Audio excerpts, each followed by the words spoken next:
తను ఇంకొక cinema next చెయ్యాలి, చేయడం జరగలేదు. ఆ సినిమా పేరు గాలికొండపురం రైల్వే గేట్. దాంట్లో లతా మంగేష్కర్ గారు 3 పాటలు పాడారండి.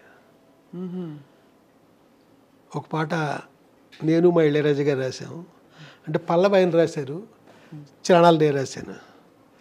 ఇంకొక పాట మహర్షి సినిమాలో కొత్తతన ఛాన్స్ ఇచ్చాను, అద్భుతమైన పాట, సుమం ప్రతి సుమం సుమం. అయ్యో చాలా మంచి, ఏం పాట సార్ అది మా ఫ్రెండ్తో రాయించాను, అదే ఫస్ట్ ఛాన్స్ అండి. అది ఆయనతో 2వ పాట రాయించాను. 3వది వేటూరు గారు ఎవరో రాశారంటున్నారు. 3 పాటలు పాడారు. ఈ సినిమా జరగకపోవడానికి కారణం సార్? జరగకపోవడానికి కారణం ఏంటంటే వెంకటేష్ గారు హీరో అనుకున్నామండి. రామానాయుడు గారు కథ విన్నారు, నేను చెప్పాల కథ, వేమూరి సత్యనారాయణ గారు చెప్పారు.